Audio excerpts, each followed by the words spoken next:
Hello and welcome to another SemVlog. I'm Pastor Michael. Since our last vlog, LTS-A has made good progress on getting ready to start teaching in 2027. We still have a few details to work out before we can start accepting enrolments, but we've now finalized the prerequisites for study.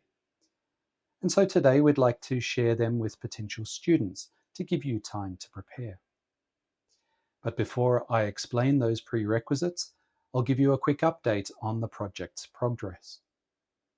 Note that because this vlog is a bit longer than usual, we've broken it up into chapters, and you can click on the timestamps in the description to skip forwards or backwards as needed.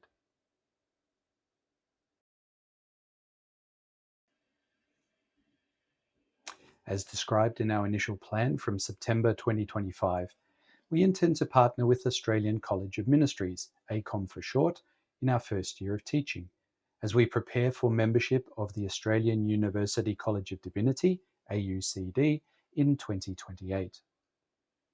In practice, this partnership means that ACOM will provide admin support, including some teaching materials and marking services, for some of our first-year subjects.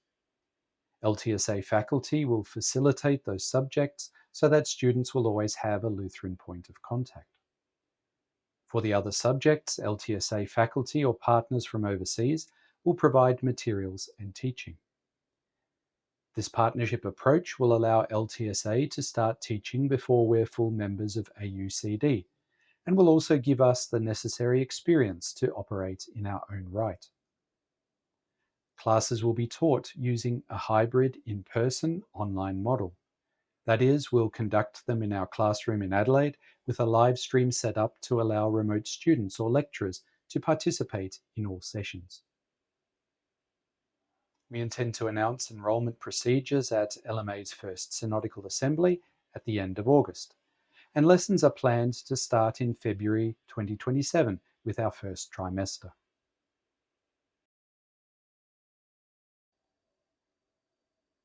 How students can personally prepare for enrolment will depend on two things. The first consideration is whether you've done university studies before. The second is whether you plan to apply to become an LMA-sponsored student. Let me explain the significance of each in turn. Regarding the first point, it's important for students to realize that our courses will start at a bachelor's level. This means that students will be expected to undertake academic research and writing to a certain standard common to universities around Australia.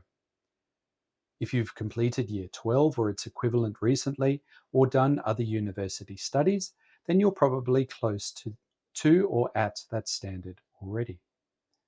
However, if you didn't complete Year 12 or it's been a while since you've studied at any level, then we recommend that you participate in a preparatory course before enrolling at LTS-A.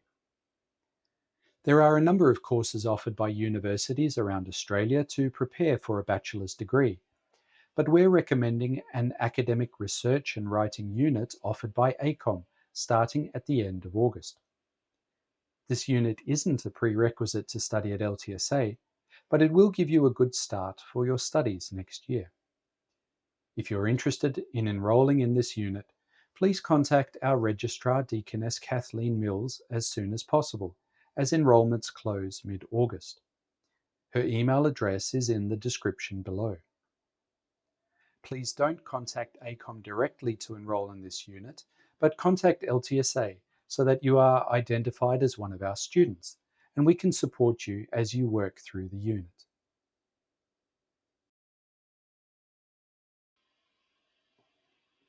Moving on to the second consideration, whether you are a student sponsored by Lutheran Mission Australia or not. LTS-A welcomes students from any church or background as long as they are willing to receive confessional Lutheran teaching. This means that you don't need to be a member of LMA before enrolling at LTS-A. At the same time, the motivation to establish LTS-A was to prepare pastors and deaconesses for service within LMA. We call these people LMA-sponsored students and expect they'll make up the majority of our enrolments. For such students, there'll be a specific academic course they need to follow, as well as formational activities they need to complete outside of the academic program. There are also specific requirements defined by LMA that students need to meet before becoming a sponsored student, which I'll cover in the next chapter.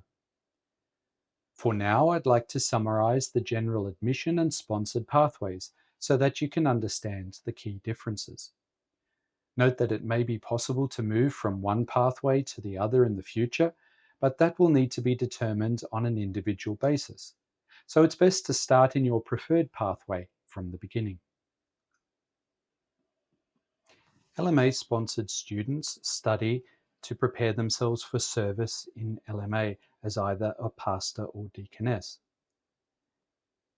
In comparison, general admission students can study for personal interest or maybe for service in another church. LMA-sponsored students must be endorsed by LMA, and I'll explain how that is done in a moment. General admission students who are studying for personal interest don't need to be endorsed at all. If you're from another church and want to study with LTS-A, then please check with your church about their criteria. LMA-sponsored students are expected to study for 5 years. The first 3 years are a Bachelor of Theology, and the final 2 years are a Graduate Diploma of Ministry, including a 1-year practicum, either a vicarage for pastoral students or an internship for diaconal students.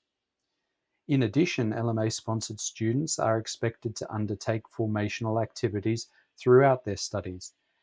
This will include activities at LTS-A itself, such as care groups, and also field work in congregations. For general admission students, they're very welcome to enroll in the Bachelor of Theology, or they can choose to do the first year of the Bachelor and leave with a Diploma of Christian Studies. Additionally, anybody can study individual units regardless of whether they want to achieve a qualification or not. LMA-sponsored students are expected to study fully in person and preferably full-time. General admission students, on the other hand, can study in person if they're in Adelaide or online, and they can study part or full-time. In terms of cost, LMA plans to offer scholarships to LMA-sponsored students to cover their tuition fees. General admission students will need to pay the full fee, but they can choose to either pay it up front or through the HEX help system if they're eligible.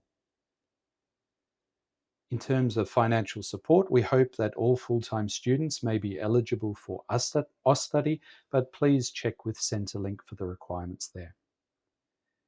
And additionally, LMA will be encouraging its congregations to support its students in other ways.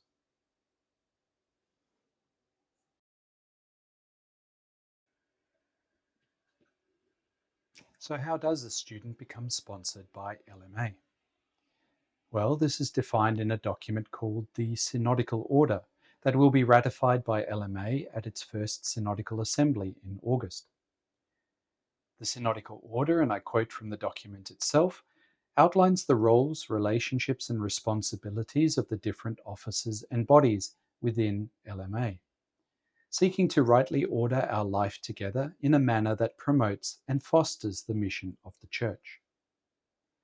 One of the many things the Synodical Order defines is how people become pastors or deaconesses in the Church, including through study at LTS-A. Section 14.6, which is unlikely to change between now and August, defines how students are formally approved by LMA before commencement of their studies. And I'll show you that section now. Firstly, students are to be members of an LMA congregation, and preferably for at least 2 years, except in extenuating circumstances determined by the president. Secondly, such students need endorsement from their pastor. Thirdly, they need to have memorized Luther's Small Catechism and completed reading of the entire Bible and the Book of Concord. Fifthly, Students are to have an interview with the president of the church, where he will examine them on areas such as their knowledge and understanding of the catechism, their Christian maturity, and willingness to serve under the church's direction.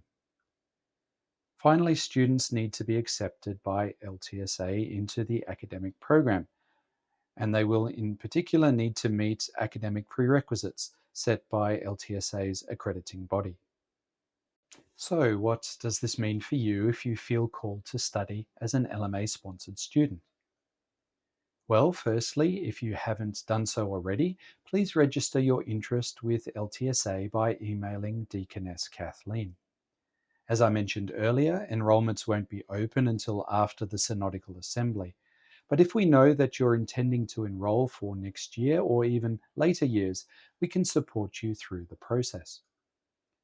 Secondly, if you're not yet a member of an LMA congregation, please look into it as a matter of urgency.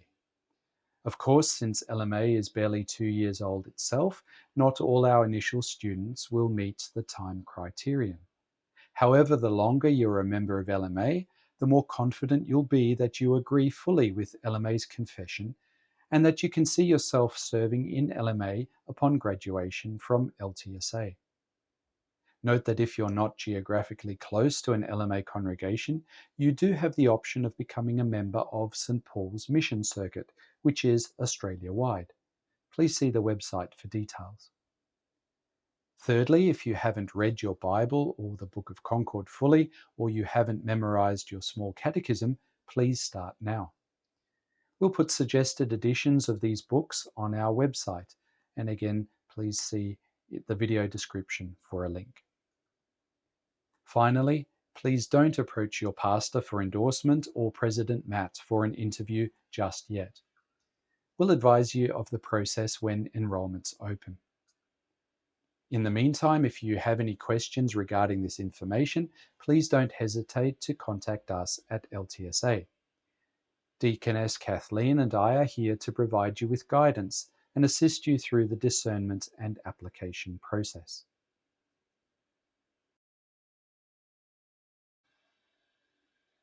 If you've made it this far through the video, then thank you.